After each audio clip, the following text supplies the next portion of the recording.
You got the raise. You worked absolutely incredibly hard for it, right? You promised yourself that with this new income, life was finally going to feel a bit easier, maybe less stressful, and definitely more secure. But somehow, you look at your bank account at the end of the month, and it still feels completely empty. Okay, let's dive into this, because this is a mystery that frustrates so many of us. Think about where that extra money is actually going. It's a slightly better phone, a newer car. You start swapping out those standard dinners for more expensive restaurants, maybe taking luxury vacations you convince yourself you totally need, or adding monthly subscriptions you barely even use. Every single time you earn more, your spending, quietly, almost invisibly, grows right alongside it. To help us understand exactly why this happens, we're going to break down this explainer into 5 quick parts. First, what is lifestyle creep? Then, the psychology of rewards. 3, the dangerous cycle. 4, looking rich versus being wealthy. And finally, how to escape the trap. Let's kick things off with part 1. What is lifestyle creep, and why is it such a hidden financial trap? Basically, lifestyle creep is when your expenses increase every single time your income increases. And I have to tell you, at first, it feels completely harmless. It just feels like a natural progression of doing well in life. But what starts as a harmless series of tiny upgrades soon morphs into a deeply stressful, emotionally painful trap to reverse. And this brilliantly illustrates the timeline of the trap. Think about it. You get promoted at month 1. By month 6, you're like, hey, I deserve to upgrade my apartment. At year 1, you get a solid bonus. By year 2, you're buying a luxury watch. Slowly but surely, your quote-unquote new lifestyle simply becomes your normal lifestyle. Years ago, a $10 meal felt kind of expensive. Now, dropping $80 at dinner is just the baseline.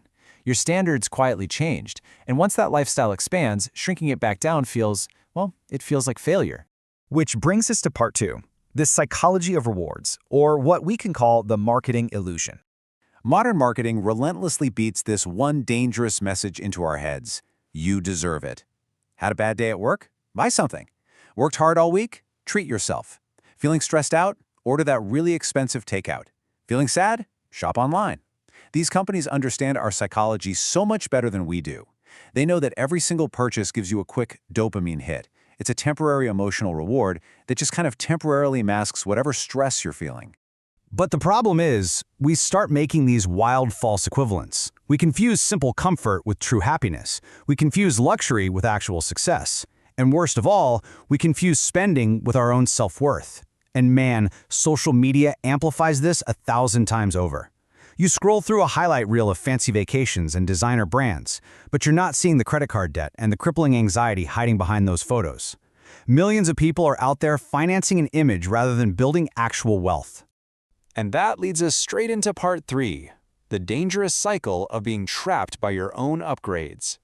Let's move to the steps and see how this builds into a really vicious cycle. Step 1, you work harder to earn more money. Step 2, your lifestyle inevitably expands. Step 3, your monthly expenses rise. And then step 4, bam, the trap snaps shut. You now absolutely need to keep earning more just to maintain this brand new baseline.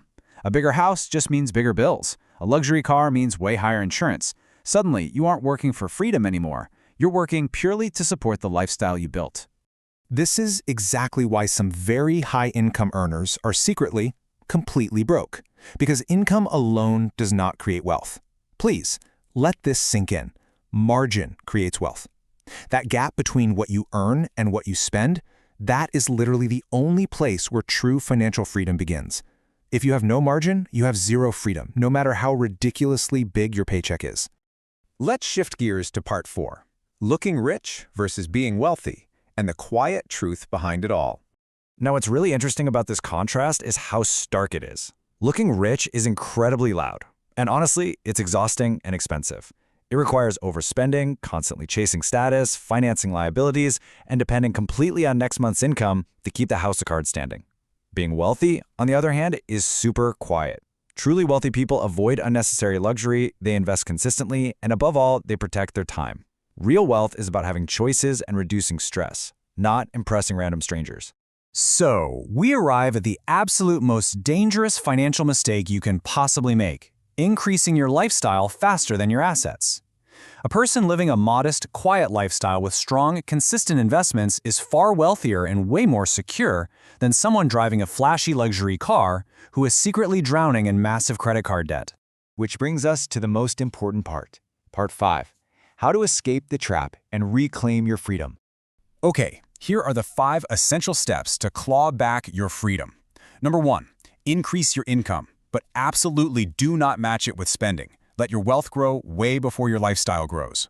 Number 2, learn delayed gratification. Number 3, stop comparing yourself to those fake highlight reels on social media. Number 4, build reward systems that don't actually cost you money. And number 5, start ruthlessly tracking your lifestyle inflation, not just your income. Let's actually zoom in on step 2 for a second. 48. That's the 48-hour rule for delayed gratification. Listen, not every single desire requires immediate action. When you really want something, just ask yourself, do I actually need this, or am I just looking for an emotional thrill right now? Force yourself to wait 48 hours before checking out. You're going to be completely shocked at how often that impulsive, emotional urge just vanishes into thin air. We have got to replace these toxic habits with real freedom solutions. Instead of rewarding a tough week with mindless spending, reward yourself with better health or the pure satisfaction of watching your savings grow. Instead of comparing yourself on social media, focus entirely on your own goals. And instead of just popping champagne when your income goes up, track your lifestyle inflation. Just ask yourself, is this purchase supporting my future, or is it secretly destroying it? So the crucial point is this. The goal is not to look rich. The goal is to live free. True financial freedom isn't about buying every single thing you want the second you want it. It's about reaching that incredible, peaceful point in your life where money no longer dictates your choices or controls your stress levels. And the ultimate, timeless formula for building real wealth and protecting yourself against this trap is beautifully simple. Spend less than you earn, invest the difference. Repeat for years. It isn't flashy, it definitely isn't an overnight hack, but it is the absolute truth of financial security. As we wrap up this explainer, I really want to leave you with one final thought to chew on before your very next paycheck. When you get that next bonus, or when you finally land that big promotion, will your next raise just buy you more stuff, or will it finally buy your freedom?